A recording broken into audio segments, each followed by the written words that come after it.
It's crazy how week after week you take what you learned from past training sessions and past training cycles and try to one up what you did before.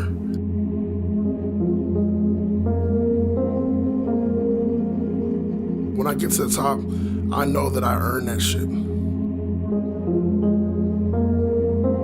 There's so much therapy that's involved in training. I almost get in like a trance-like state because you think of all the demons that you're fighting in your life and you can bring it to the gym, kind of empty it into your weightlifting. So when I start a new training cycle, week by week, you kind of use the tools that you've learned after each session, after each training cycle you've learned things that you can put together and try to capitalize on the growth in your training. So that's what I thrive on and I enjoy doing because it allows me to watch myself develop while purging out the negativity that got swirling in my head.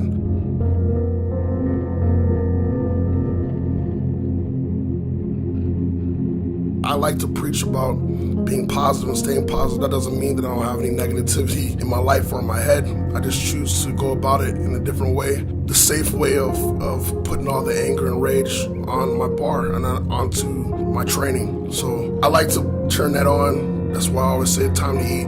What that kind of means to me is the fact that you can put as much meat on the bar as you want and you know you gotta finish it.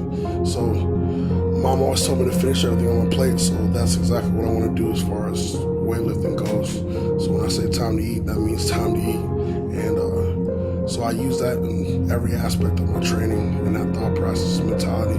We don't have as much time going into the next meet as we would on a typical full training cycle. So I got to get right back into gear.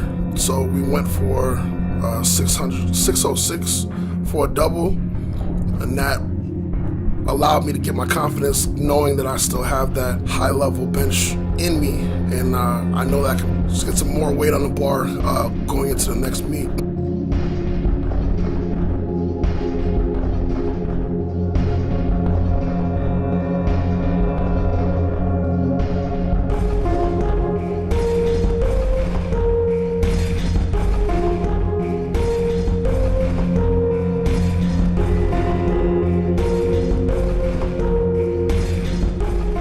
Focusing on a lot of the accessory work and the stretching and the foam rolling and all this stuff, the maintenance work that some people overlook, and I've overlooked the drop down sets, the accessory work.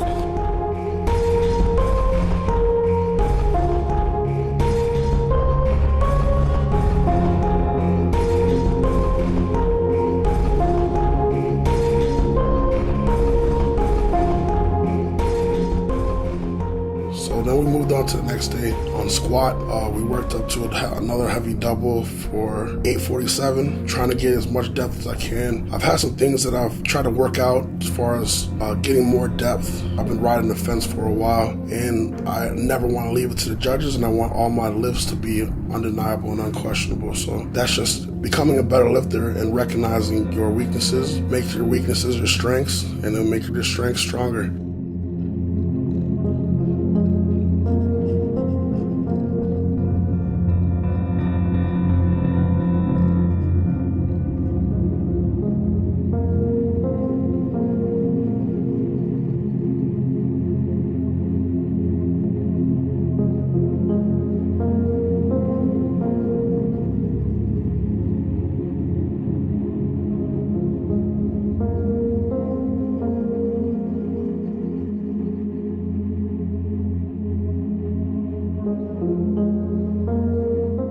So charged up and ready to earn my spot. I have a chip on my shoulder. I've always had a chip on my shoulder that I always think that people think, oh, David's strong, but it's that but. I feel like I'm an underdog, and a lot of people count me out as far as putting me on a top ballot. But I don't want anybody to give it to me, so I'd rather earn it. And so that way when I get there, me and my team and everybody who backs me, we've made it to that point. We got there for a reason because of our hard work, so that's what I want to do.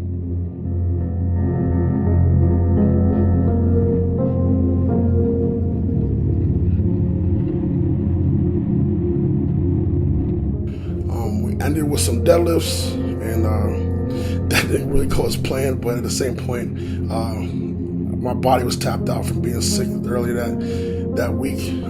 So I had some gas problems on that. But I know that I'm ready for the weeks to come. And every training cycle, and every training session has its own treasures that you get to find and learn, whether it's your mental, physical. But I look forward to the growth on all levels.